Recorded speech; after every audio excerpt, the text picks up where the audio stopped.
Hello, friends. If you want to watch super hit movie Aguila in English, then you must like this video. If you are visiting our channel for the first time, don't forget to subscribe to our channel, friends, in today's video. The movie we are going to talk about is called Aguila. We will talk about what this movie is and where you can watch it.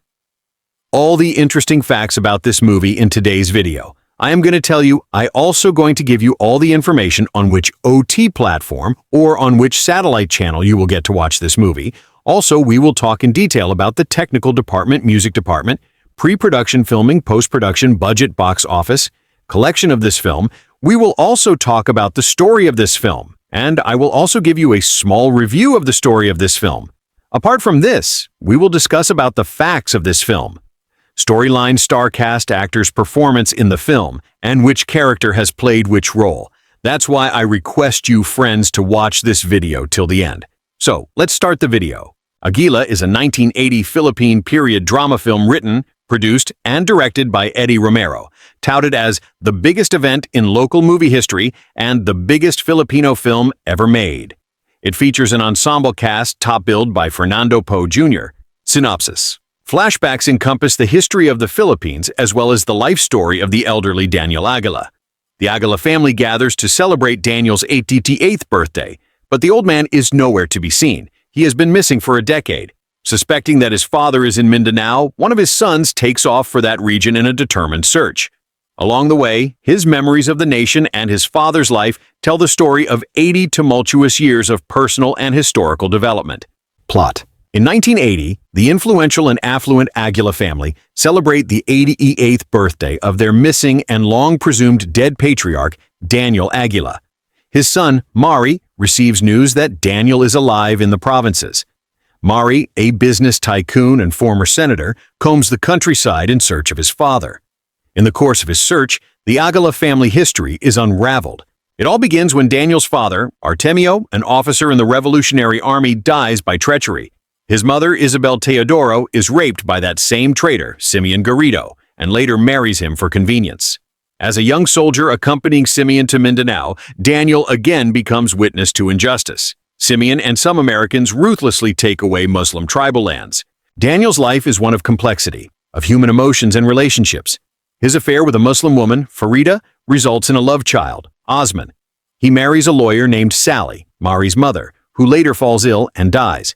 He also discovers the incestuous liaison between Simeon and Lillian, who in turn unsuccessfully attempts to seduce him. Daniel's experiences during World War II and with the American-controlled post-war government only increase his mounting disenchantment with life and society. Mari's amoral political ambitions and his grandson Raul's activist stance drives him further into disillusionment.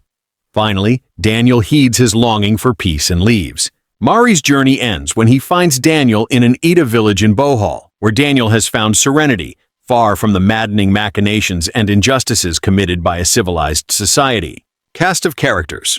Fernando Poe Jr. as Junior Daniel T. Aguila. Ricky Rivero as young Daniel Aguila. Amalia Fuentes as Isabel Teodoro. Christopher de Leon as Senor Marile Aguila. Elizabeth Oropesa as Lillian T. Garrido. Jay Ilagan as Osman Aguila. Charo Santos as Monica Salvacion Sally Llamas de Aguila. Chanda Romero as Diwata. Daria Ramirez as Elvira. Eddie Garcia as Don Simeon Garrido. Celia Rodriguez as Margo Cepeda. Orestes Ojeda as Victor Vikeli Aguila. Susan Valdez as Bessie Aguila. Johnny Delgado as Ibrahim. Andrea Andalong as Farida. Conrad Poe as Karim Aguila. Yvette Christine as Lucy L. Aguila Noriega. Dave Brodet as Captain Artemio Aguila. Ruben Rustia as Genos Karam. Lito Anzures as Datu Khalid. Ricky Sandico as Raul Aguila. Johnny Gamboa as Arcadio Cadio Cuevas. Roderick Paulate as Quinton.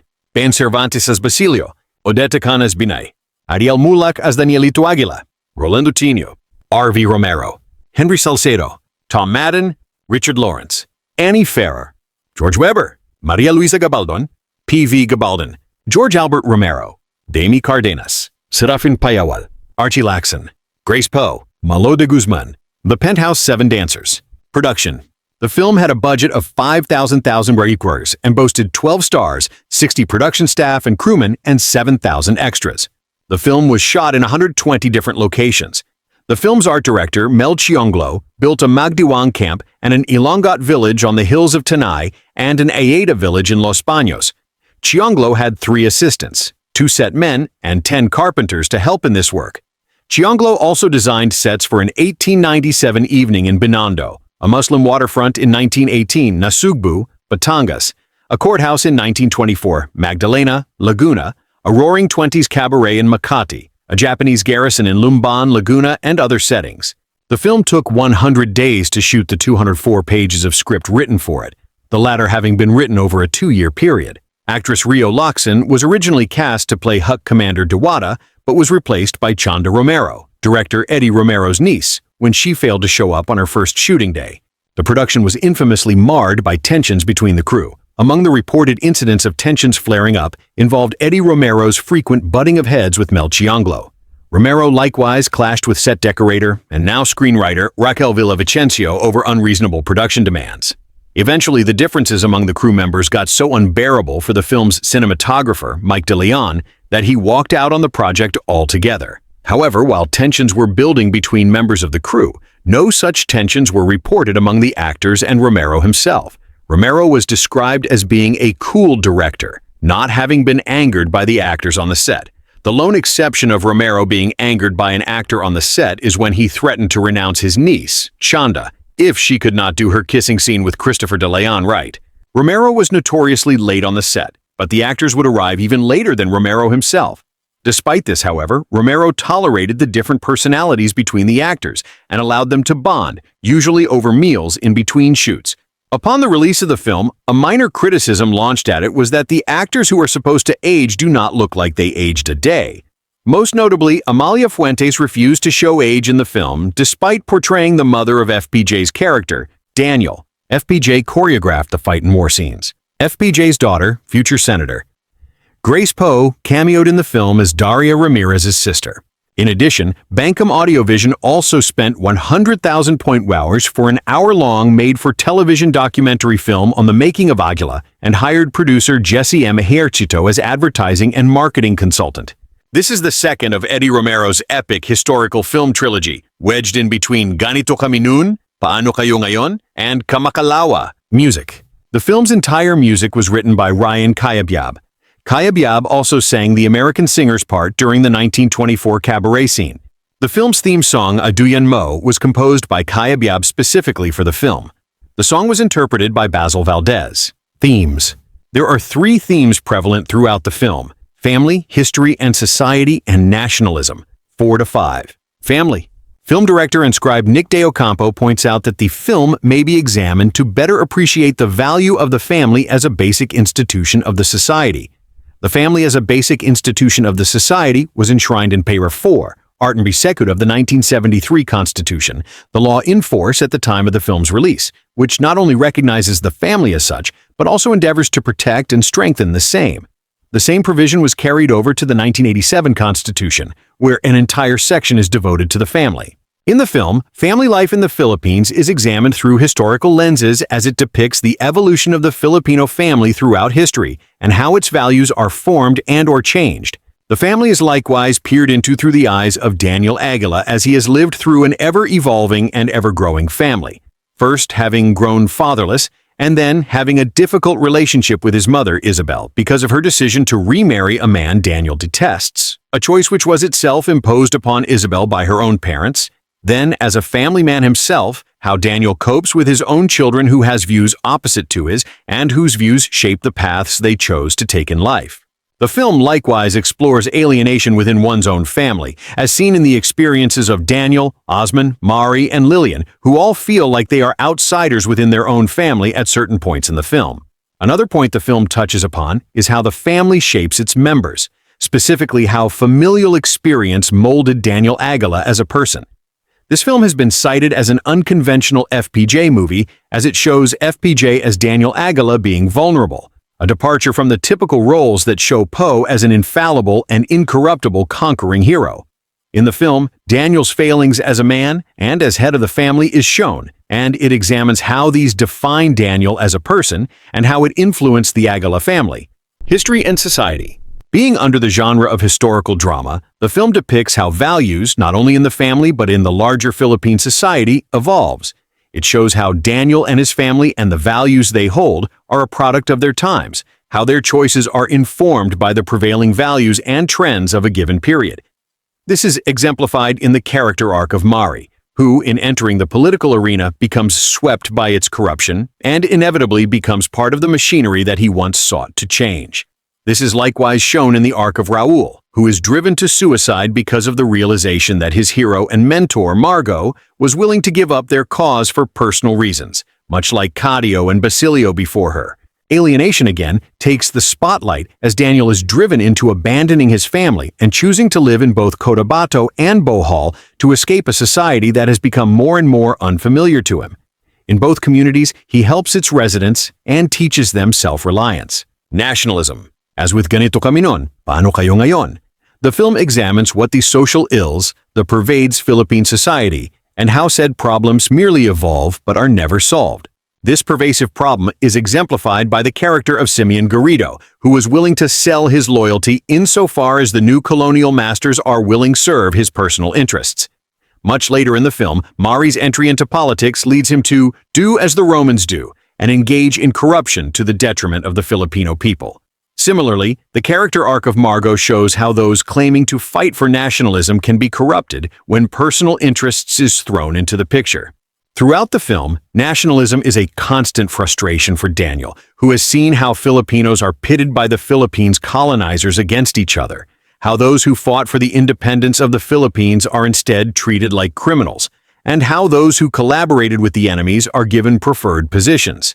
Daniel, in 1945, even laments if his service in the war ultimately redounded to the benefit of but a few instead of that of the Filipino people. Release. The film was released on February 14, 1980, and was simultaneously played at 25 theaters across Metro Manila. Prior to the film's Valentine's Day debut, it was previewed thrice and had 3 premieres. Re-releases. Years after its initial theater run, the multi-generational epic has seen newfound appreciation. It has become in recent years among film festival organizers' favorite of Eddie Romero's works, and has consequently seen reruns for the benefit and appreciation of newer and younger audience. Among the subsequent screenings that the film has had was at the 9th Cinemalaya Synesthesia in 2013. In 2019, ABS-CBN Film Restoration Project and FPJ Productions digitally restored the film, which required 3,000 hours of digital preservation. Subsequently, the digitally restored film has been screened at the UP Film Center as part of the UP Film Institute's commemoration of FPJ's 80th birthday. In the same year, the digitally restored version was screened at the 15th C1 Originals. In 2024, FDCP screened its period drama version during the PFIM on September 1st at the Manila Metropolitan Theater. The more we see of Aguila, the more we begin to question. Is he truly a man in control of his life, or is he spiraling into something far more unsettling? Each scene seems to raise the stakes, revealing fragments of a much larger puzzle that is only beginning to take shape. The sense of dread that hangs over the narrative is subtle but constant, a creeping unease that keeps the audience on edge, wondering when and where the next shift will come. One of the most striking aspects of the first half of Aguila is its ability to build suspense without relying on traditional thriller tropes. There are no overt signs of danger, no close-cut villains or external threats, and yet the tension continues to mount. It is as though the film is slowly guiding the audience toward an inevitable unraveling, and each moment of calm only serves to heighten the sense that something is about to give. This is particularly evident in the way the film handles the passage of time.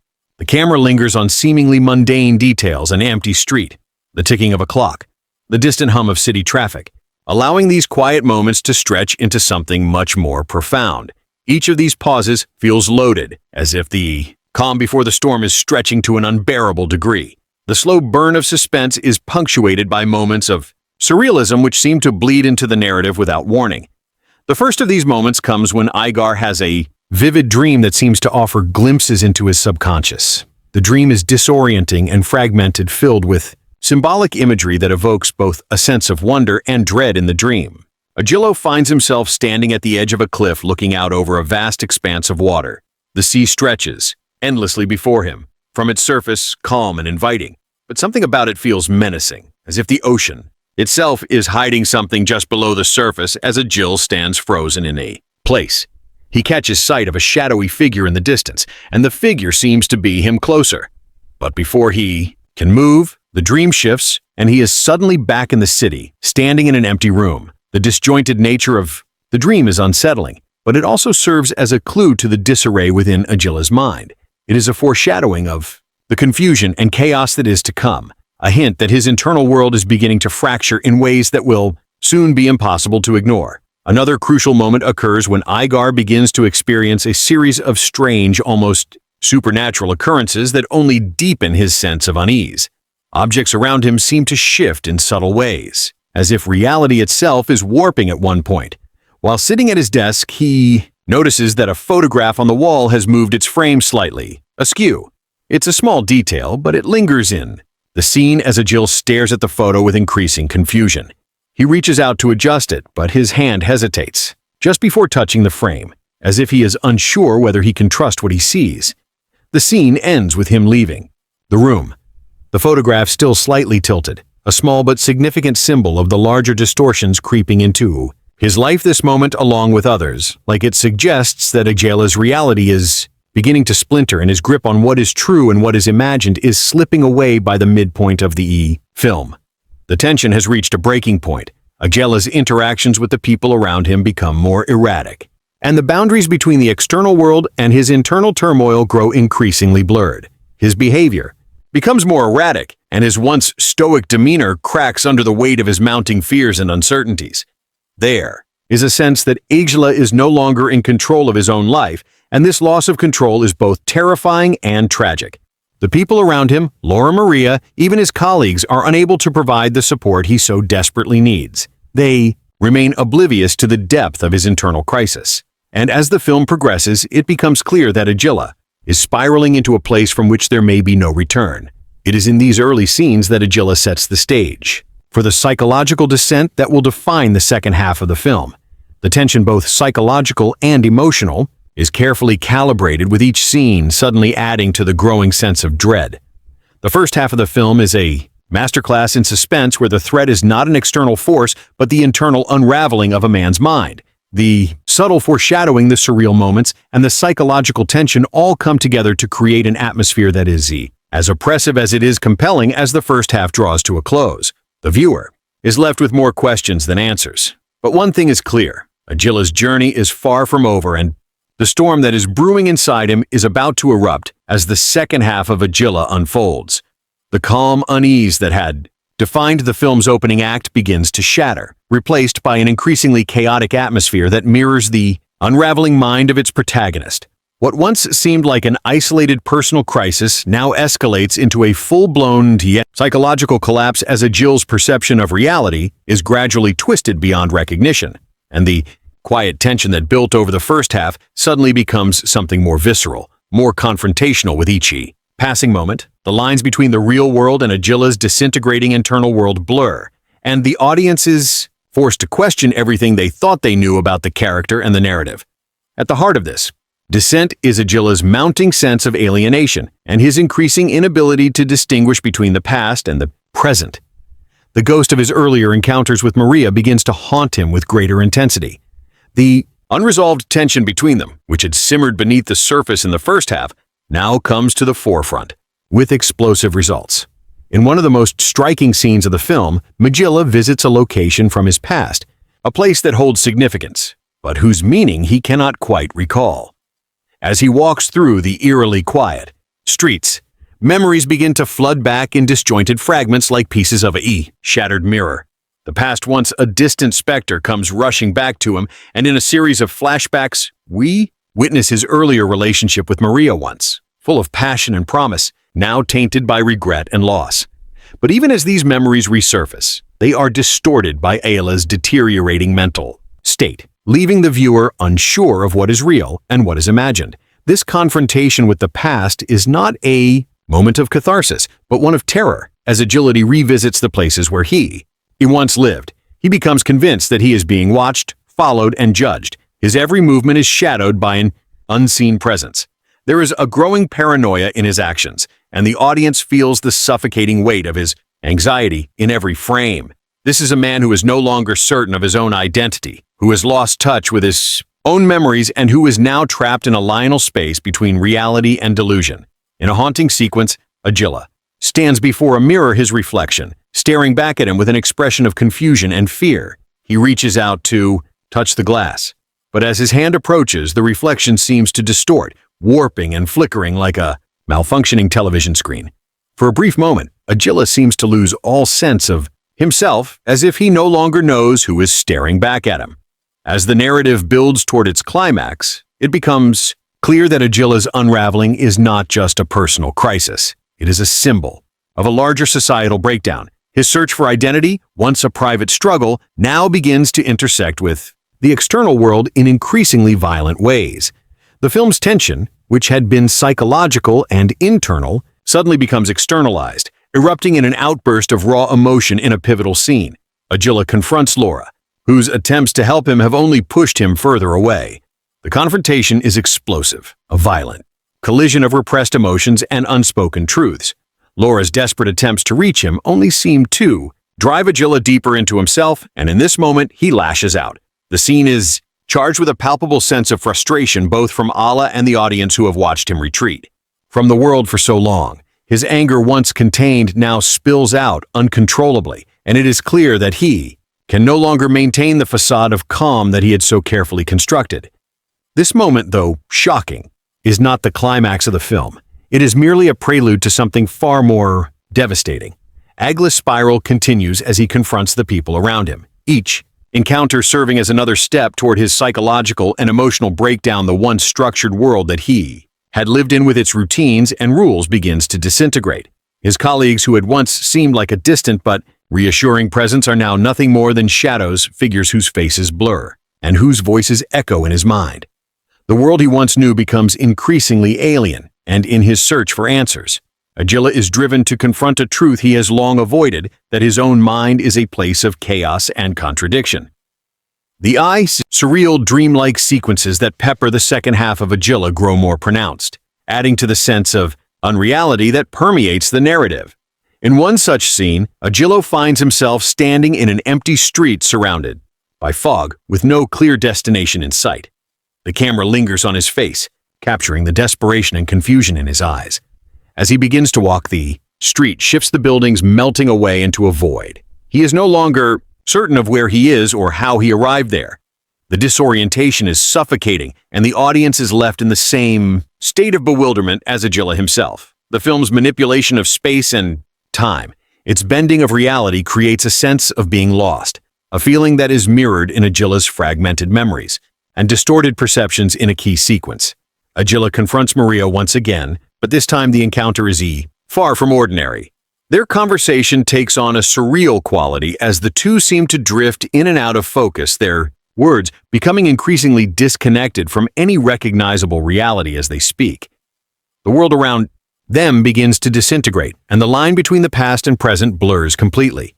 The emotions that Aguila had long buried, love-lost, guilt, come rushing to the surface in a torrent of raw, unfiltered emotion. In this scene is one of the most harrowing in the film, as it marks the final stage of Aguila's descent. He no longer has control over his memories or his emotions, and as he confronts Maria, he is not just facing her, but the entirety of his fractured psyche. The final turning point comes in a scene that is as shocking as it is revealing. In the midst of his unraveling, Aguila has a confrontation with Laura that brings everything to a head. Their conversation, initially filled with the hope of reconciliation, turns into a devastating moment of realization. Aguila, in a fit of rage, reveals the truth about his past, about the events that have shaped him and led him to this point. The secrets he had long kept buried, the truths he had avoided, come spilling out in a torrent of emotion. Laura, for her part, is devastated by the revelation. But there is a strange sense of liberation in the air. In this moment, Aguila's journey comes full circle, not toward redemption, but toward acceptance of his own brokenness. He realizes that the search for meaning, the quest for identity, cannot be completed in isolation. He can no longer hide from the truths that have haunted him. The film's final sequence is a devastating and poignant denouement. Aguila, now fully aware of his fractured identity, stands alone, facing the world that once seemed so distant and alien. The fog that had clouded his vision throughout the film begins to lift. But it does not bring clarity. Instead, it reveals a truth that is both painful and liberating. That the search for self, the pursuit of wholeness is a journey that can never be fully completed.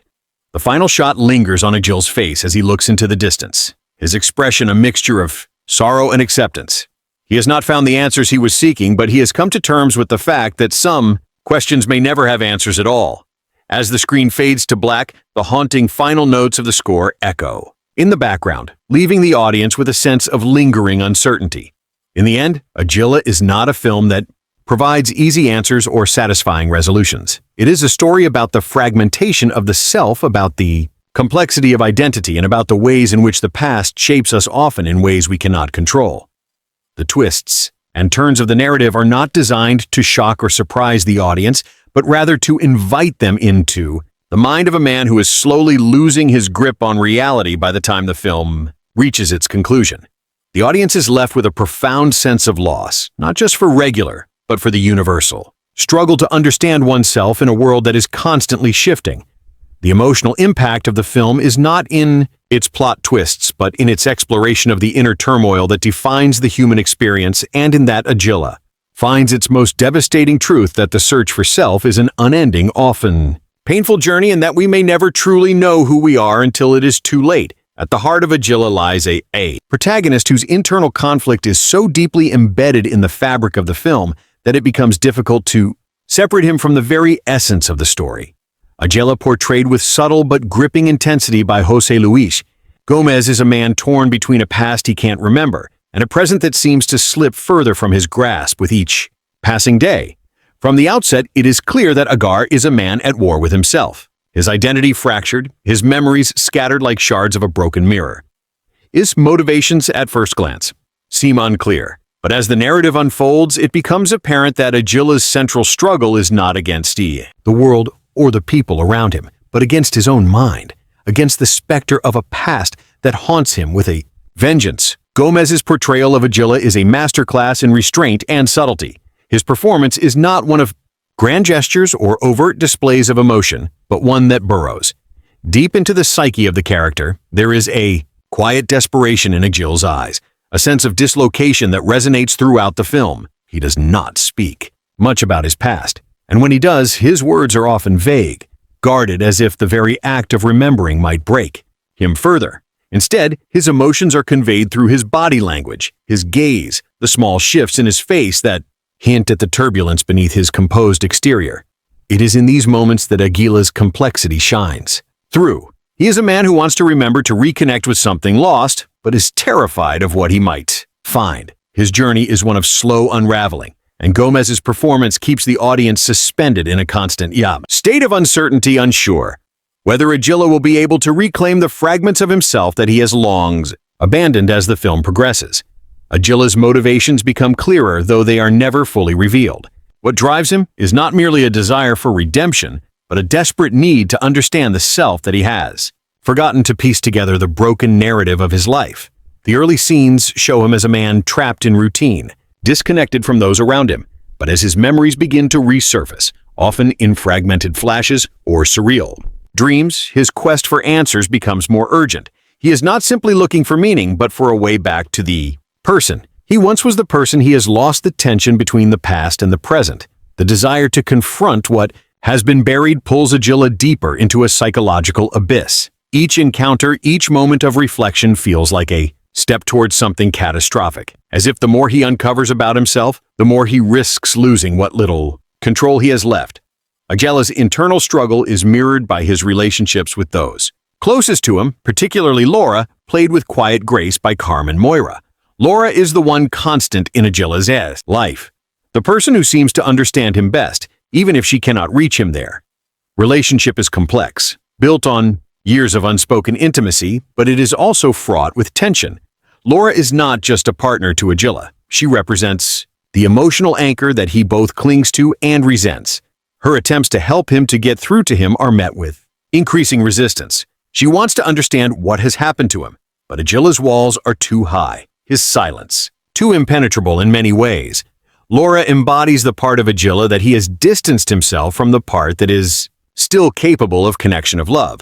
But as the film progresses, Laura's role becomes more symbolic. She is not just a woman trying to save a man. She is tethered to a reality that Aguila no longer knows how to navigate. Frustration with him grows as the gulf between them widens, and the emotional cost of her devotion becomes apparent. Through her performance, Mora creates a character who is both empathetic and exasperated, someone who understands the weight of Aguila's struggle but is helpless in the face of it. Their relationship reaches a breaking point when Aguila finally confronts Laura, revealing the depth of his torment and the secrets he has long kept hidden. In this pivotal moment, Laura's face reflects the anguish of a person who has spent years in the shadow of someone else's pain, unable to alleviate it, unable to even understand it. This confrontation, raw and emotionally charged, marks a turning point in both characters' arcs for Aguila. It is the final moment of revelation, the point at which he can no longer avoid the truth of his fractured identity for Laura. It is the devastating realization that her love and care may never be enough to pull him back from the precipice he is teetering on, while Aguila and Laura's relationship forms the emotional core of the film. The character of Maria, played with an ethereal quality by Choose Lamprey, adds another layer of complexity to Aguila's journey. Maria is a figure from his past, someone whose memory Aguila has long suppressed, but who reappears in his life as a catalyst for his unraveling. Their history is shrouded in mystery, and it is clear that there are unresolved feelings between them. Maria's presence brings a sense of nostalgia, but also an undercurrent of dread. She is a reminder of a life that I once had, a life that now feels as distant as a dream. Yet, unlike Laura, who represents the present and the possibility of connection, Maria embodies the past, complicated, elusive, and painful. When Igar encounters her, the emotional impact is immediate.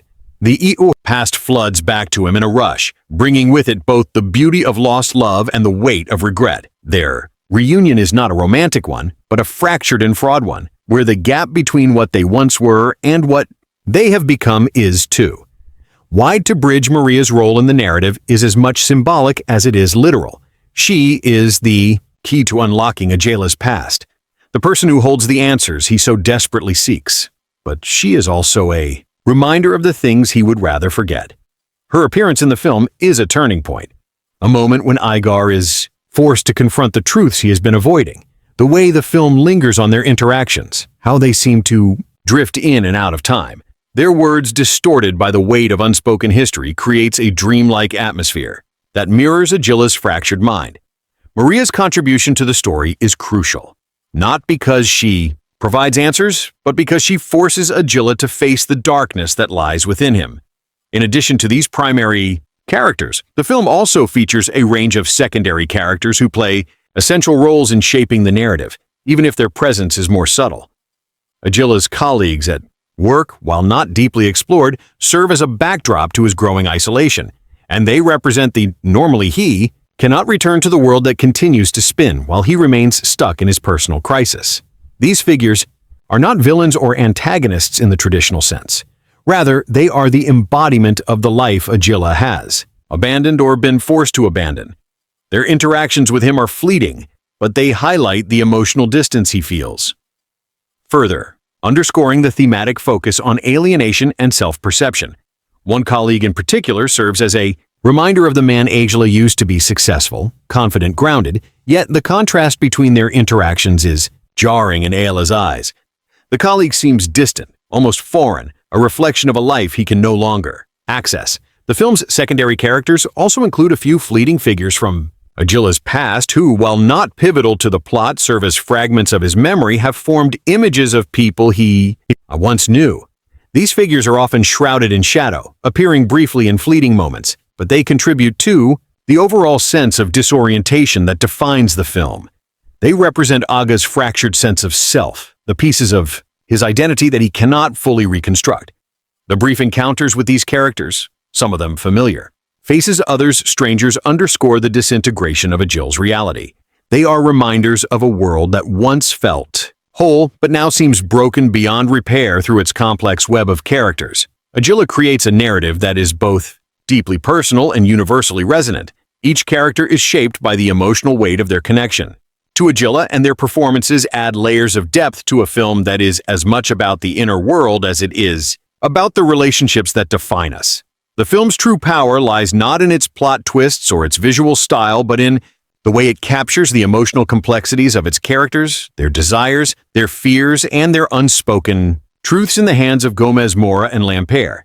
These characters come to life in ways that feel authentic and hauntingly real. Their motivations, struggles, and growth are at the heart of Aguila, and through their performances, the film becomes a rich tapestry of human experience, one that lingers long after the credits roll. The brilliance of Aguila lies not only in its plot and character development, but in the hidden layers it artfully weaves into the fabric of its narrative. Subtle references, symbolic motifs, and clever foreshadowing create a world that upon closer inspection reveals itself to be.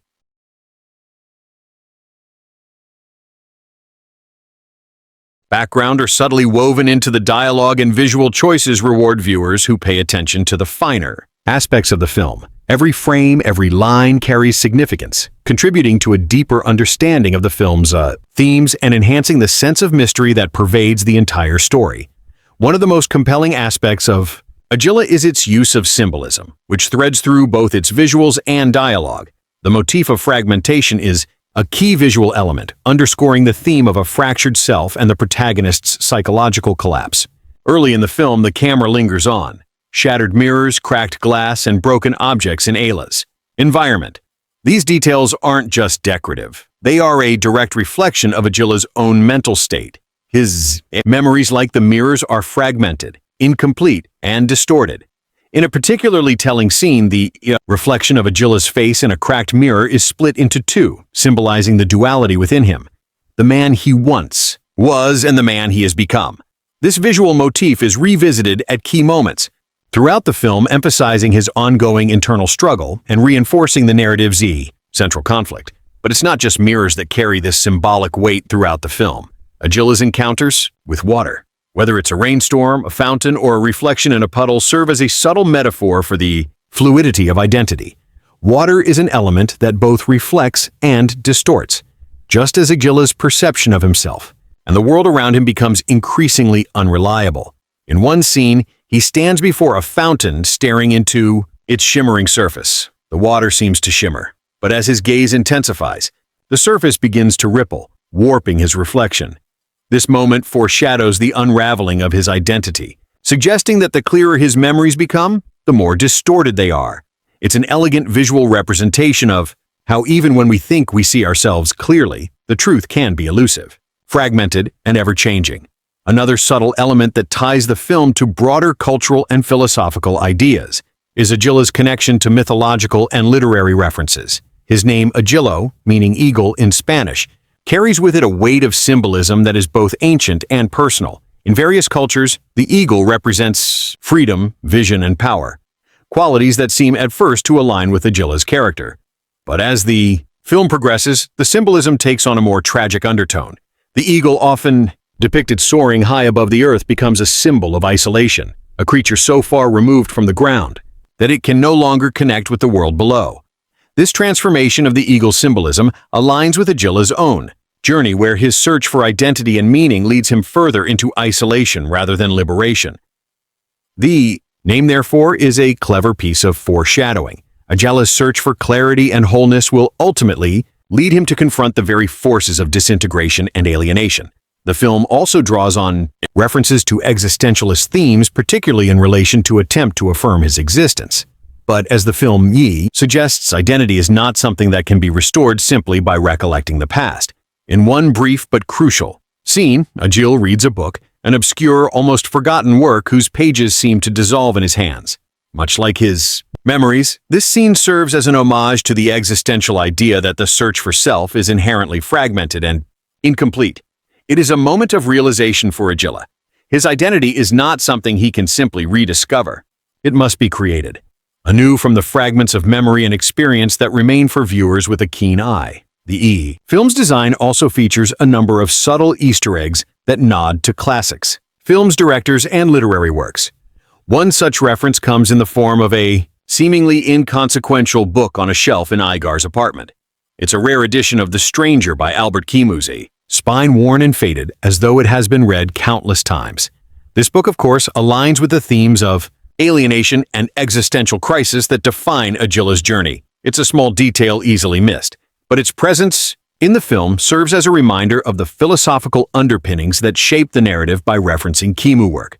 The film suddenly frames Aula's struggle not as a unique personal breakdown, but as part of a broader human condition, one that has been explored by writers and thinkers for centuries. Similarly, the film's cinematography often borrows visual cues from the works of Ingmar Bergman and Andrei Tarkovsky.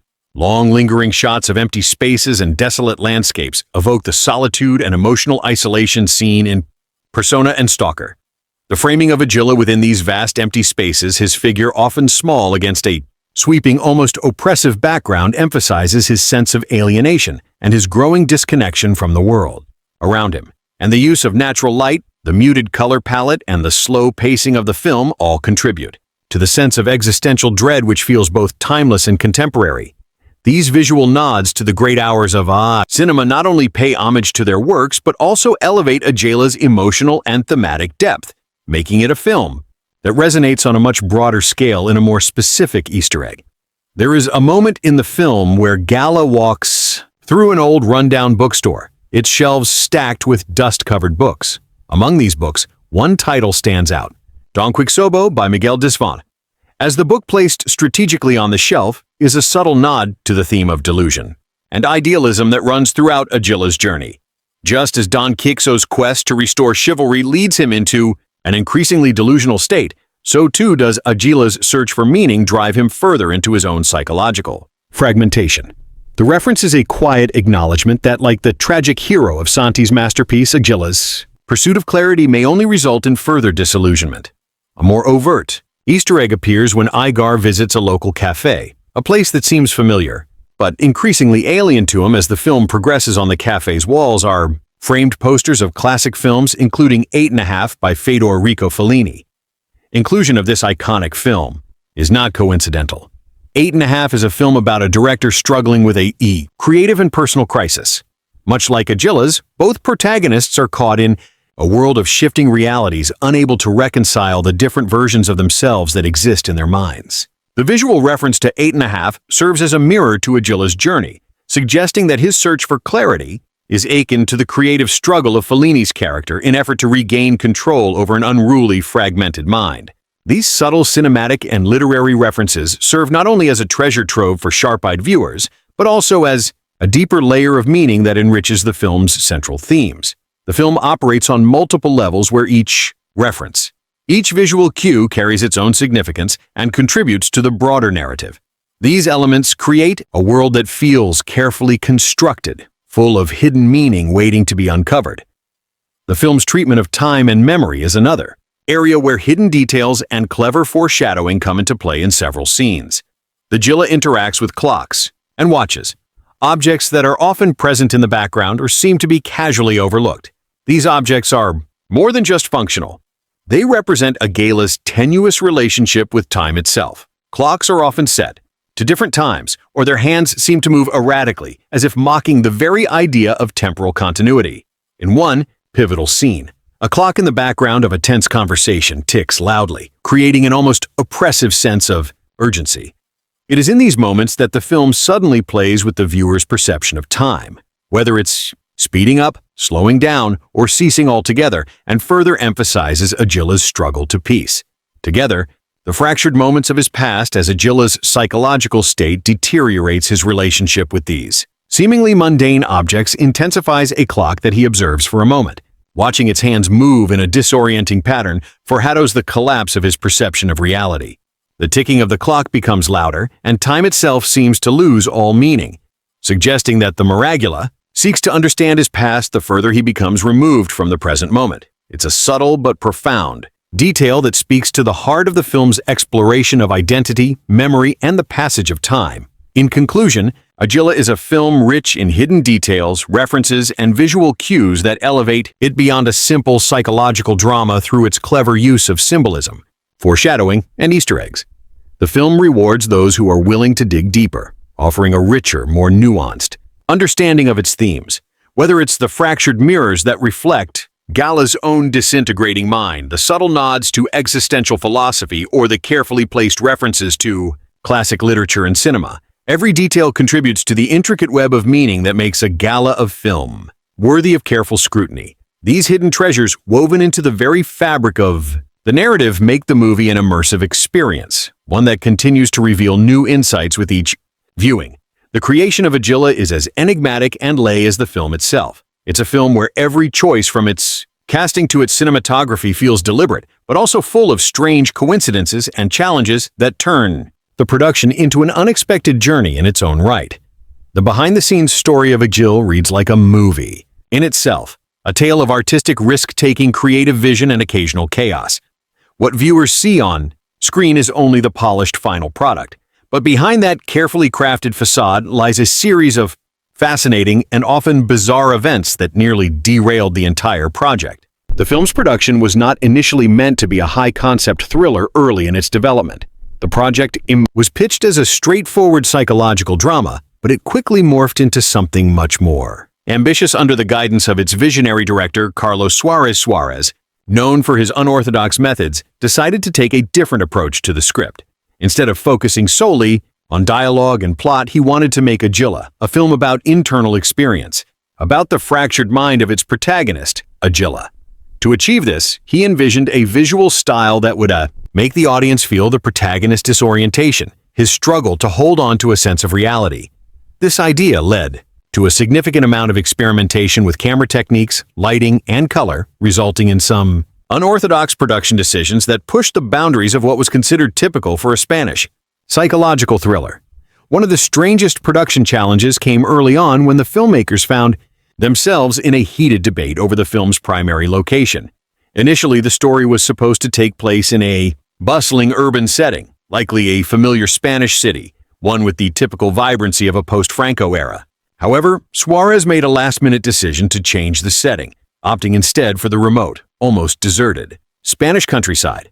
The filmmakers had initially worked at the idea, concerned that the absence of the usual urban backdrop would make the film feel too isolating or difficult for audiences to relate to. But Suarez insisted that the isolation of the countryside would mirror Aguila's mental state, amplifying his sense of alienation in the end. The decision turned out to be a stroke of genius. The barren landscape of the countryside with its endless fields and crumbling stone walls perfectly mirrored the fragmentation of Aguila's mind. The desolate environment not only helped set the mood, but also created an eerie atmosphere that lingered throughout the film. However, getting to the location proved to be a logistical nightmare. The small rural village they chose to film in had limited resources and was not equipped to handle the scale of a feature film production. This meant that crew members often had to improvise in ways that most productions would never have to.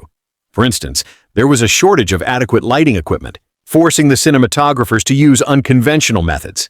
In one particularly strange instance, the crew had to use car headlights to illuminate a crucial night scene, as no other light sources were available. The scene, which involved Aguila wandering through a forest in a state of confusion, had to be shot with the headlights of a car, positioned in such a way that the lights would illuminate him just enough to create the haunting mood without revealing the fact that the scene was lit by a car parked off-screen. Adding another layer of complexity was the film's casting. José Luis Gómez, who played the lead role of Aguila, was an actor with a reputation for being difficult to work with, while his talent was undeniable. His intense approach to his craft sometimes caused friction with the rest of the cast and crew. His dedication to the role led to some truly bizarre moments on set. One such instance occurred during the filming of a key scene where Aguila experiences a breakdown in front of a mirror. Gómez, fully immersed in the emotional turmoil of his character, reportedly became so overcome by the scene that he refused to break character between takes for hours. He stayed in his distressed state, pacing the set, muttering to himself in a low voice. The crew was left unsure whether this was a method acting choice or simply a manifestation of his real life stress. The unusual behavior led to some tension, but it also resulted in a powerful performance that captivated audiences, showcasing Gómez's commitment to capturing the internal disintegration of Aguila. There was, however, one instance during the filming of a particularly intense scene where Gómez's method acting caused a moment of panic on set in the scene. Aguila has a mental collapse and Gómez was instructed to fall to the ground in a fit of despair. However, in a moment of unanticipated realism, Gómez took the fall a little too seriously. He hit his head on the floor, knocking himself unconscious for a brief moment. The cast and crew, terrified by the incident, rushed to his aid, but Gómez, ever the professional, insisted on continuing with the scene once he regained consciousness. This incident, though alarming, became an ironic symbol of the extremes to which Gomez was willing to go to embody his character, and it added a layer of authenticity to Aguila's eventual unraveling. Another curious aspect of the production came from the involvement of Carmen Moa, who played Laura Moa, was initially hesitant to take the role as she felt that the character of Laura was underdeveloped compared to the complex and tortured Aguila. However, Suarez convinced her to join the project by explaining that Laura's role was in fact the emotional heart of the film. The tension between Laura's deep empathy for Aguila and her growing frustration with his inability to reconnect with reality would serve as the emotional backbone of the story once. On set, Moura quickly became one of the film's most vocal supporters, constantly pushing for the character to be more than just a passive love interest. She worked closely with Suarez to shape Laura into a fully realized character, often improvising scenes or adding layers to her character that were not present in the original script. One particularly unusual improvisational moment occurred during a scene where Laura confronts Aguila in a tense argument in the heat of the scene. Moura, feeling the frustration of her character, slapped Gomez across the face for real, an unscripted act that startled everyone on set. Although it was not planned, the slap perfectly captured the raw emotion of the scene and was left in the final cut. Much to the director's approval, this spontaneous moment was a testament 2. Moira's dedication to her craft and her willingness to push boundaries for the sake of the film's emotional truth. The production was also marked by a number of strange coincidences that seemed almost too serendipitous to be true. During one of the final scenes where Aguila experiences a moment of clarity, the sky above the set suddenly cleared. After days of heavy rain, the sunlight poured through the clouds in such a dramatic way that it became a perfect visual metaphor for Aguila's fleeting sense of peace. The crew, who had been battling against the unpredictable weather for weeks, couldn't help but feel that the timing of the sun's emergence was an uncanny reflection of the film's themes of illumination and personal revelation. On top of this, the film's release was accompanied by its own set of bizarre events. When Aguila was finally ready for its premiere, there was a palpable sense of anticipation among both the filmmakers and the public. But just days before the film's official release, a mysterious incident occurred.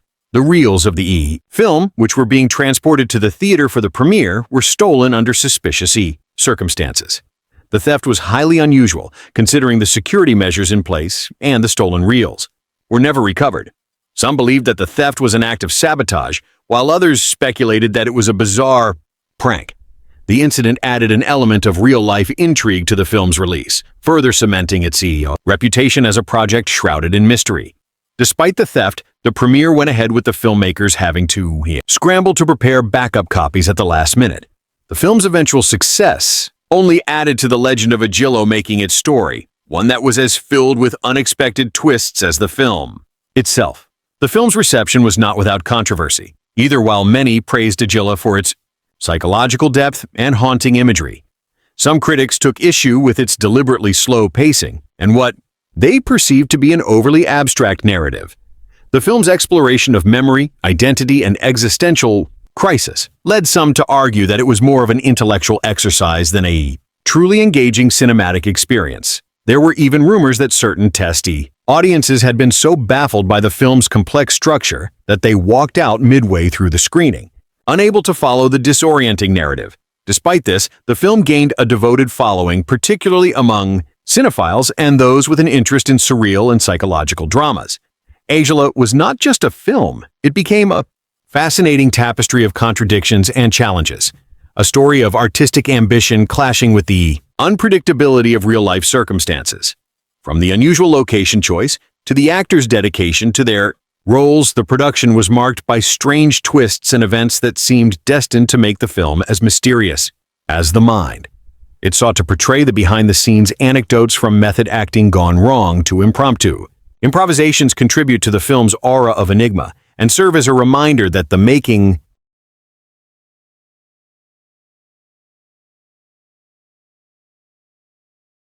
Aguila, where the film, after seemingly floating along with its moody pacing and reflective quietude, suddenly jolts its audience into an emotional and thematic reckoning. The sequence, though suddenly executed, marks a critical shift, one that anchors the film's psychological unraveling and clarifies its deeper philosophical inquiry. It occurs in the middle of the film when Aguila, in the throes of his mental collapse, is forced to confront a series of fragmented memories in rapid succession. This kaleidoscopic onslaught of recollections isn't just a plot device, nor is it an attempt to confuse the viewer. Rather, it serves as a critical moment of rupture between Agila's past and present.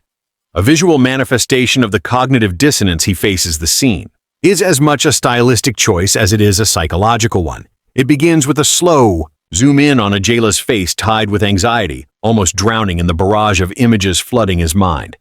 We see flashes of a younger version of him, moments of joy and others where he appears deeply troubled. These glimpses aren't structured by time. They come in jagged waves that blur his sense of reality. The visual composition with the use of fractured mirrors and fractured lighting distorts the very concept of time, emphasizing the chaos that is Agila's interior life through the sequence. Suarez does not just narrate the story of his character's mental fragmentation, but forces the audience to experience it. What is critical here is not just the nature of Agila's psychological deterioration, but the thematic foundation it lays for the rest of the film.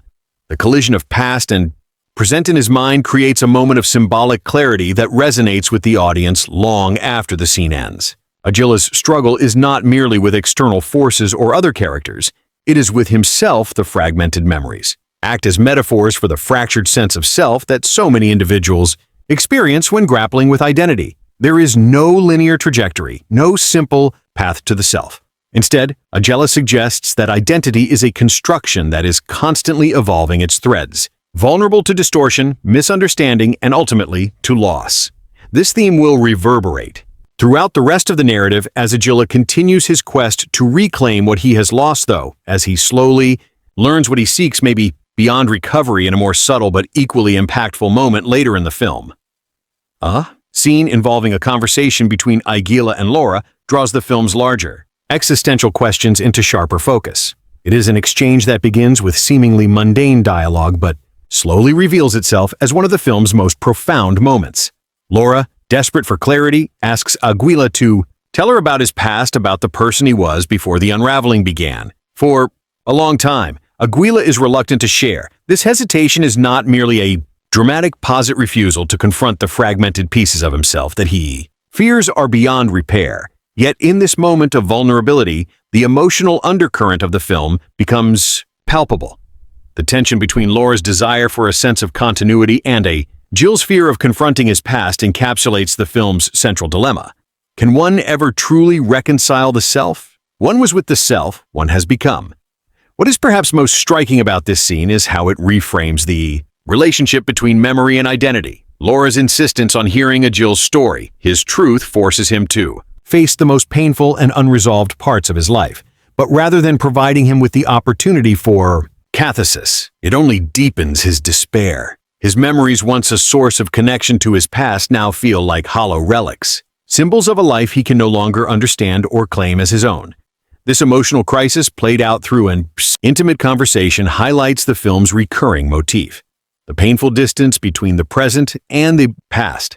And as this moment of dialogue unwinds, the audience can't help but feel the weight of Agila's growing realization that recovery isn't just about remembering the past. It's about reconstructing one's sense of self in the face of an unstable and often unrecognizable history.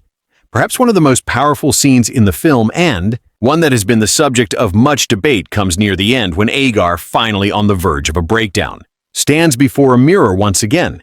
However, this time the reflection staring back at him is not fragmented, nor is it distorted. In this moment of quiet clarity, the camera lingers on Aguila's face for what feels like an eternity. The stillness of the shot, contrasted against the internal chaos of his mind, becomes an unsettling symbol of his final confrontation with himself for the first time in the entire film. McGill's gaze doesn't waver or shatter.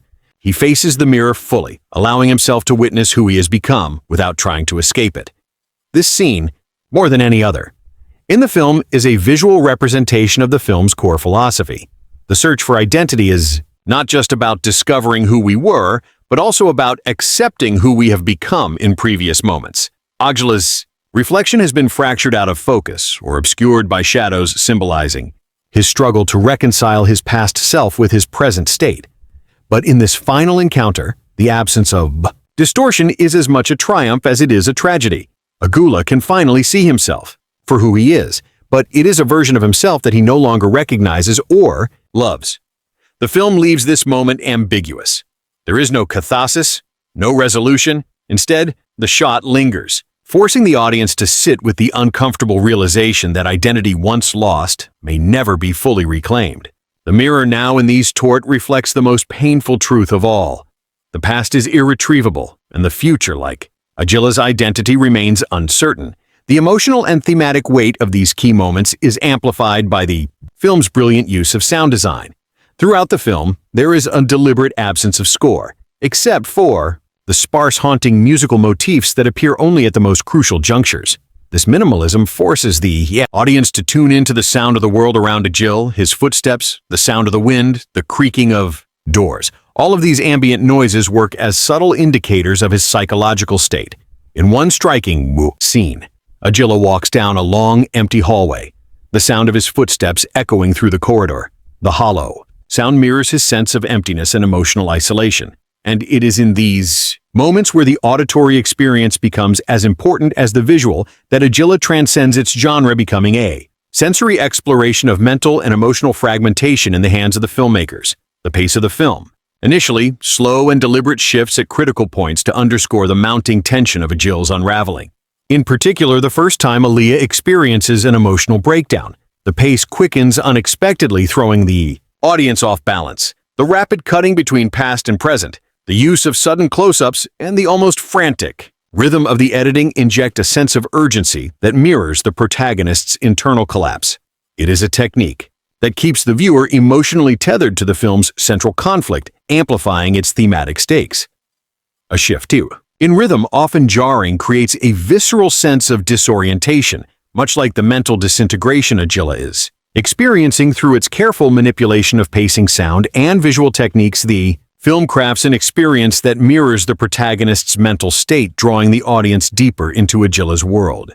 The way the narrative builds layer by layer creates an emotional tension that explodes in these key moments, providing the catharsis and release that the audience has been waiting for. Though it is never fully satisfying, never complete. This emotional complexity, coupled with the ambiguous nature of the film's conclusion, lingers long after the credits roll. In the end, Aguila is a film about the elusiveness of identity and memory, but it is also a study of how art can create emotional and intellectual resonance by challenging conventional narrative structures, by experimenting with form and technique, and by inviting the audience into Aguila's internal disarray. The film succeeds not just as a psychological thriller, but as an exploration of the human condition. The key scenes, the disorienting flashes of memory, the powerful confrontation with the mirror, the charged dialogue between Aguila and Laura are the heart of this exploration. They invite us to consider our own relationships with memory, identity, and self-acceptance. They make us question how much of ourselves we can ever truly know, and how much of that knowledge is shaped by forces beyond our control. In these moments, Aguila achieves something rare. It transforms the personal into the universal, asking not just what is lost in the search for self, but what might be found in its fragments behind the immersive atmosphere of Aguila, where each scene unfurls like a haunting dream. There lies a symphony of creative and technical choices that elevate the film into a masterpiece of psychological cinema. From its striking cinematography to the soundscapes that heightened its disorienting effect, the production of Aguila was marked by an unrelenting commitment to creating an experience that felt both intimate and unnerving. Every shot, every sequence was conceived not merely as a visual moment, but as a part of the protagonist's internal journey, a constant, almost invasive exploration of his psyche. But the creation of this experience was far from straightforward, and the challenges faced by the crew often bordered on the extraordinary. The decision to film in the desolate Spanish countryside, away from the usual urban backdrops, might have seemed counterintuitive at first,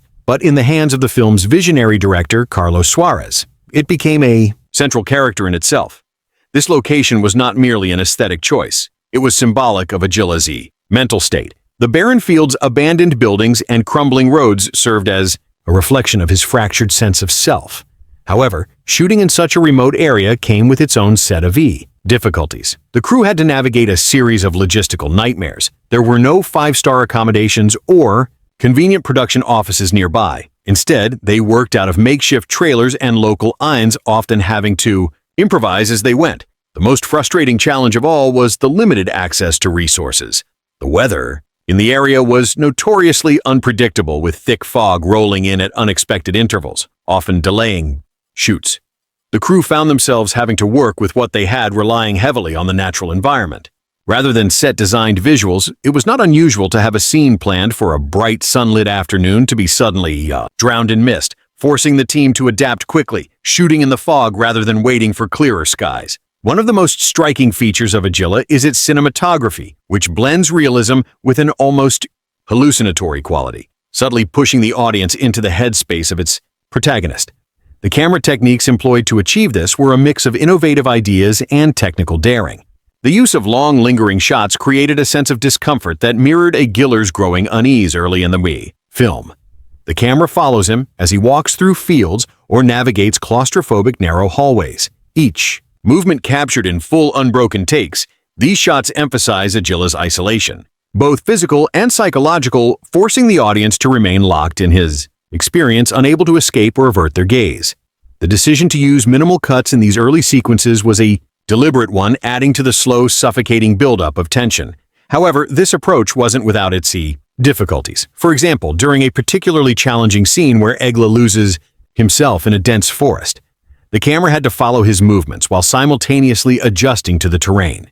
The crew worked without the luxury of tracking vehicles, relying on handheld rigs instead, which added a raw, unpolished feel to the footage, but these technical limitations worked in the film's favor, heightening the sense of disorientation and instability that Aguila was experiencing. There was no smooth, steady camera movement to provide comfort. The camera, much like its subject, was stumbling through the landscape, trying to make sense of the chaos. Unfolding the film's lighting was equally integral to its psychological intensity. The decision to use natural light whenever possible became one of the production's most defining features. Cinematographer Manuel de Lero made a point of allowing the unpredictable Spanish sky to dictate the mood of the film. The shifting light became a symbolic reflection of Aguilar's mental state on days when the clouds hung heavy in the sky, casting a dull gray pall over the landscape.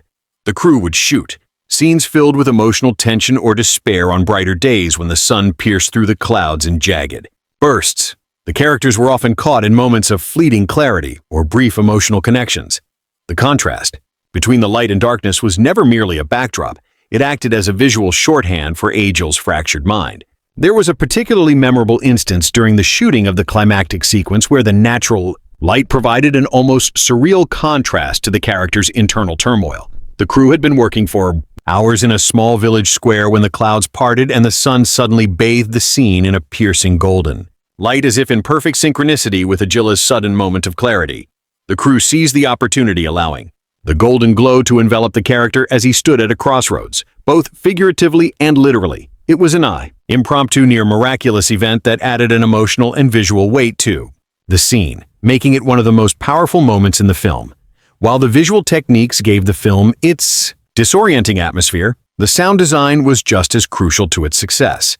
The decision to forego a traditional musical score for much of the film lent an eerie sense of quiet to the narrative, allowing the sounds of the environment to take on heightened importance. The ambient noise, wind rustling through the trees, distant animals, the creak of old doors became integral in making the audience feel as though they were immersed in Aguilar's world, trapped in the silence that mirrored his isolation in one of the most striking examples of sound design. During a scene where Aguila descends into a deep psychological crisis, the sound of his breathing becomes overwhelmingly amplified. The rush of air from his lungs, initially a quiet background noise, grows louder and more frantic as the tension in the scene escalates. The increase in the sound of his breath serves as an oral metaphor for his mounting panic, pulling the audience further into his unraveling psyche. It is in these moments where the sound itself almost becomes a character, a tangible force that shapes the emotional contours of the narrative. One of the most fascinating technical feats was the innovative use of a technique known as in-camera transitions. As the film delves deeper into Aguila's fragmented perception of time, the transitions between scenes needed to be as fluid and disorienting as his mental state. Instead of relying on standard cuts or fades, the film often shifts from one sequence to the next with seamless, almost imperceptible transitions, an effect that was achieved entirely in camera, for example, in a particularly striking sequence where Aguila's sense of time becomes elastic. The scene moves from one location to another with a series of visual illusions, shadows elongating to obscure the cut objects.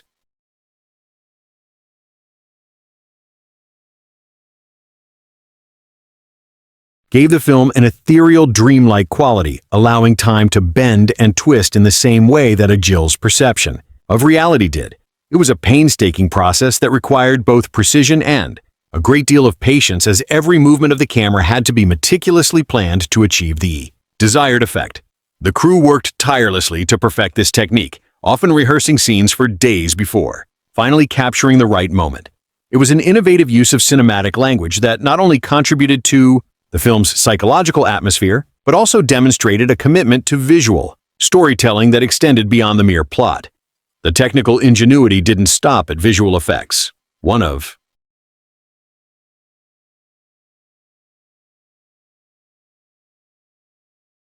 a crumbling, isolated chapel. The sequence which involves Aguila's final moment of clarity and the culminating confrontation with his fractured identity required a combination of practical and digital effects to create the hallucinatory quality that Suarez envisioned. The chapel itself, an old stone structure on the outskirts of the village, was in a state of disrepair with crumbling walls and an almost oppressive silence. The production team had to work around the structural limitations of the location, reinforcing certain sections of the building to ensure that it wouldn't collapse during filming. But the most striking challenge came with the lighting to achieve the right combination of light and shadow. The crew used a combination of practical torches and strategically placed lights bouncing off the stone surfaces to create a surreal glow that added to the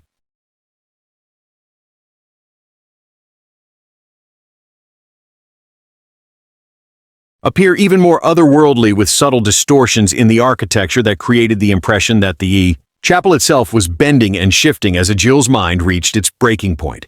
This delicate balance between practical and digital effects resulted in a moment that felt simultaneously grounded in reality and completely otherworldly, enhancing the emotional and thematic resonance of the film's conclusion. Throughout the production, the commitment to innovation and creative risk-taking never wavered, even when faced with the constant pressure of working in remote locations with limited resources. The team found inventive ways to push the boundaries of what was possible within the constraints of their budget and time. It wasn't always easy. There were moments of frustration, technical failures, and logistical challenges. But it was through these very difficulties that Aguila emerged as a truly unique cinematic experience, from the decision to shoot with natural light to the pioneering use of ink camera transitions. Each creative and technical choice was made with the understanding that the goal was to immerse the audience in the protagonist's psychological world, an unyielding exploration of memory, identity, and the fragility of self. As Aguila progresses, it becomes increasingly clear that the film isn't just a psychological exploration of a man unraveling, but a profound commentary on the fragility of identity in a world that demands conformity from the very beginning. The movie presents a central question: what does it mean to truly know oneself? This question weaves its way through the entire narrative, becoming a haunting refrain that echoes in the character of Aguila as he faces the collapse of his mental stability. His descent into madness is not just a personal tragedy, but also a broader reflection on the existential dissonance that many people experience when confronted with societal expectations and the disintegration of personal history. Aguila's mental fragmentation symbolizes the fragmented state of modern identity, perpetually reconstructed through memory, socially, roles, and the shifting currents of personal experience. In many ways, the film is a meditation on the concept of self in a world where identity is increasingly defined by external factors, rather than internal truth. Early in the film, Aguila is presented as a man who once had clear objectives, personal goals, and a sense of purpose, elements that tether him to his past. As the narrative unfolds, however, it becomes evident that his sense of self is more fragile than it appears. The once sturdy identity he clings to begins to splinter under the weight of external pressures, the inability to reconcile past decisions, and the overwhelming sense of being out of control. The disintegration of Aguila's identity as he slips into a fragmented psychological state is a metaphor for the larger, often invisible forces that shape who we are, be it societal expectations, the weight of family legacies, or the cultural scripts we are forced to follow. What Aguila explores is not just the experience of mental collapse, but how our sense of self can crumble when we lose the anchors of personal coherence, something that many in the real world experience in moments of crisis, self-doubt, or identity dislocation. The film also touches upon the cyclical nature of trauma and memory, as Aguila's past gradually reveals itself through his hallucinations and fragmented memories. It becomes clear that he is trapped in a loop, unable to escape the painful memories of his past. These repeated flashes of his former life, sometimes joyful, often tragic, serve as both an emotional anchor and a psychological burden. This theme of cyclical trauma resonates with anyone who has ever tried to escape the shadows of past decisions or suffered from the weight of unresolved guilt. The fractured structure of Aguila's recollections mimics the way trauma often exists in our own minds, not as a continuous narrative, but as disjointed images, feelings, and half-remembered moments that refuse to be processed or understood. The constant return to these memories, no matter how much Aguila tries to distance himself, speaks to the inescapable nature of our personal histories. The past is not something we can simply walk away from, nor can we always make peace with it. And yet, it is only by confronting these memories, by facing the painful reality of who we were, that we can begin to move forward. In this way, the film offers a poignant commentary on the human condition that the past, no matter how fragmented, is never truly gone. And it is this unresolved tension between who we were and who we are that shapes our psychological lives on a more symbolic level. The film is rife with recurring motifs that deepen its thematic resonance. One of the most prominent symbols is the mirror, which appears throughout the film in various forms, from the broken shards that reflect Aguila's fractured sense of self to the moment of confrontation in the chapel at the film's climax. The mirror becomes a powerful symbol of self-perception. The act of looking into a mirror becomes a moment of profound reckoning. It forces Aguila to confront not just the man he has become, but the man he no longer recognizes. This is perhaps most evident in the final scene where Aguila stares into the mirror in a moment of reluctant acceptance. The reflection, now clear and unbroken, shows a man who has come to terms with his mental collapse. But at what cost? The mirror in Aguila functions as both a literal and metaphorical device representing the duality of the human experience, the tension between self-perception and reality, and the struggle to reconcile internal and external identities. The mirror is both a tool of self-knowledge and a reminder of how the self is often distorted by forces beyond one's control. Equally important to the narrative symbolic structure is the film's use of space, the locations where Aguila finds himself. The abandoned buildings, the desolate countryside, the crumbling chapel are not mere backdrops. They are a reflection of the emotional and psychological landscape of the protagonist. The dilapidated structures and empty, wide-open spaces evoke feelings of isolation, a sense of being lost in a world that no longer makes sense. These physical spaces seemingly devoid of life mirrors internal emptiness and his struggle to find meaning in a world that feels increasingly alienating at times. These spaces feel suffocating, their closed-off nature trapping Aguila in a cycle of internal chaos, while at other times the open countryside or vast landscapes reflect his sense of being adrift, untethered to any sense of certainty. It is in these stark spaces that Aguila confronts the deepest parts of himself, each setting representing a different stage in his internal conflict. The chapel at the film's conclusion stands as the final battleground where he must confront not only his past, but also the possibility of redemption, acceptance, or further deterioration in terms of social commentary. Aguila also grapples with the notion of masculinity, particularly how it intersects with mental health. Aguila is a man who at first glance embodies the typical traits associated with masculinity, strength, resolve, and independence. Yet, as his psychological state deteriorates, these very traits begin to unravel, forcing him to confront the vulnerability and fragility that are often hidden beneath the facade of stoicism. The film highlights the societal pressure for men to be emotionally invulnerable, to compartmentalize their feelings, and to hide their struggles. Aguila's breakdown is not just personal, but deeply societal, as he tries to navigate the shame and stigma of weakness, which is so often associated with masculinity. This tension is most evident in his interactions with other men, where his desire to maintain control clashes with the emotional vulnerability that his situation demands. His attempts to control his environment, whether it's the physical space he occupies or his own fractured minds, serve as a metaphor for the ways in which society demands men to exert control over their lives, even when it is clear they are losing that control in this since the film critiques the traditional notions of masculinity and invites the audience to reconsider the damaging effects of these rigid expectations. Aguila also shines a light on the theme of alienation, not just in an individual sense, but in the context of a society that has grown increasingly disconnected. As Aguila isolates himself from those around him, the film slowly reveals the hollowness of his relationships. His connections with other people, his interactions with Laura, his colleagues, and even his own family are all strained, marked by a sense of distance and inability to communicate. This emotional isolation speaks to a larger cultural issue, one where societal pressures, the relentless march of time, and the complexity of modern life have made genuine connection difficult. The fragmented nature of Aguila's memories and his inability to communicate his emotional turmoil to those around him underscore the breakdown of meaningful interpersonal relationships in an increasingly alienating world. In a way, the film's exploration of this isolation is a direct reflection of modern society, where many individuals feel lost in the noise of everyday life, struggling to find their true selves amidst the external pressures they face. As Aguila reaches its emotional climax, it becomes clear that the film is less interested in providing easy answers or resolutions.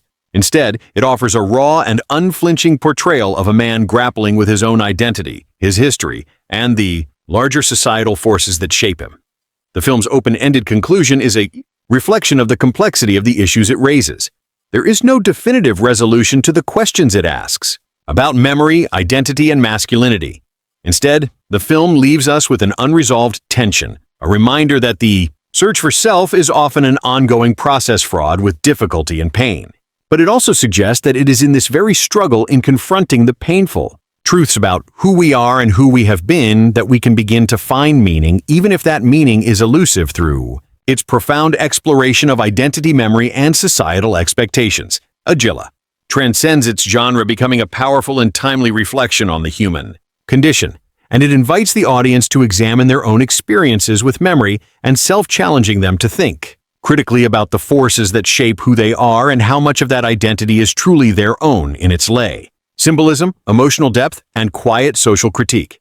Aguila remains a film that resonates long after the credits, role-forcing viewers to confront not just the protagonist's struggles, but their Aguila. Every frame, every sound, and every cut feels meticulously crafted to draw the audience into the very heart of the protagonist's unraveling mind from the moment the film begins. It's clear that the visual and auditory language of the movie will not merely serve as background decoration, but as an integral part of the storytelling itself. The sound design, music, and overall visual style work in harmony to elevate the narrative, creating a layered experience that transcends traditional cinematic conventions. The decision to employ a unique cinematic language is a deliberate one. Director Carlos Suarez was not content with simply telling a story. Instead, he sought to create an experience that would immerse the audience in Aguila's psychological descent, forcing them to feel what he feels, to see the world through his fractured perspective. In this sense, Aguila is as much about the medium of film itself as it is about the characters and plot. From the first few minutes, the film's sound design establishes a sense of discomfort. There is an overwhelming stillness that envelopes the world of Aguila, broken only by the sounds of nature or the creaks of old buildings. The soundscape is almost deliberately sparse, creating a feeling of isolation and emptiness. Wind rustles through abandoned fields, distant animals can be heard in the background, and the occasional footstep echoes against the silence. The ambient sound is never overbearing but always present, suddenly pushing the viewer deeper into the psychological atmosphere of the film. This is not a world where music swells to mark emotional peaks or to tell the audience how they should feel. Rather, the sounds seem to exist solely to reflect the protagonist's inner turmoil, amplifying his loneliness and growing sense of unease.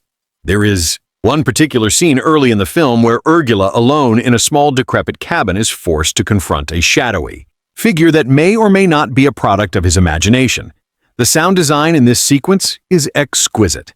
The creaking floorboards, the whisper of wind outside, and the rhythmic sound of Aguila's own breath are all lay. Visually, Aguila is nothing short of a masterpiece. The cinematography, handled by Manuel Dulro, is one of the defining elements of the film from the very beginning. The camera work tells us that this will not be a typical narrative. The camera is often still lingering on shots for long periods of time, forcing the viewer to sit with the images and the emotions that they evoke. This deliberate pacing creates a sense of discomfort and anticipation as if something just beneath the surface is waiting to be revealed. The camera's gaze is intrusive, sometimes lingering too long on a character's face, amplifying the unease, but it also serves as a tool to explore Aguila's psychology early on. The framing is often tight and claustrophobic, reflecting his growing sense of entrapment as the film progresses. However, the camera begins to open up, offering broader shots of the landscape, symbolizing the widening gap between Aguila's internal world and the external reality. The shift in the visual language mirrors Alia's mental journey, his struggles with memory, his desire for control, and his eventual acceptance of his fractured self. One of the most striking aspects of the cinematography in Aguila is its use of light and shadow.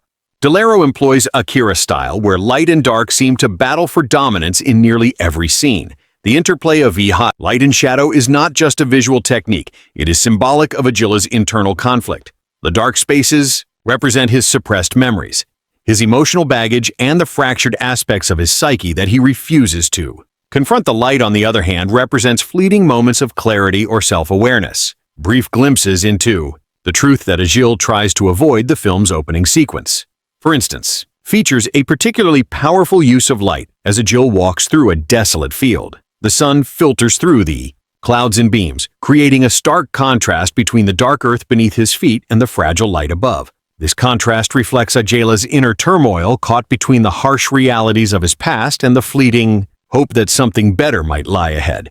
But it's not just the use of light that defines the film's visual style. It's also the way the camera moves, or more often doesn't move. Many of the most intense moments in the film are characterized by long, unbroken takes that allow the tension to simmer. Just below the surface, there are no quick cuts or flashy editing tricks in Aguila.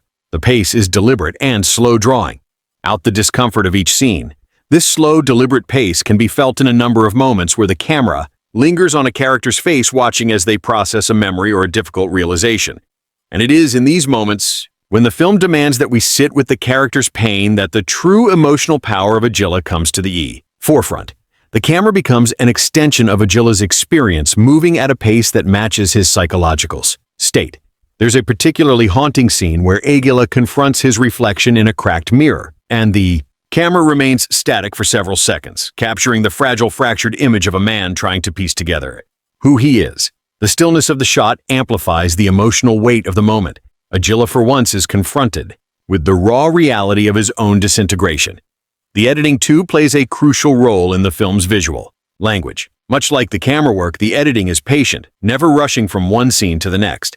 The cuts are often jarring and sudden, mirroring the fractured nature of Aguila's memories and perception of time. One of the most powerful uses of editing occurs in the middle of the film, when the narrative structure begins to collapse as Aguila's mental state deteriorates. The editing becomes increasingly erratic, cutting between his present reality and flashbacks that seem to bleed into one another.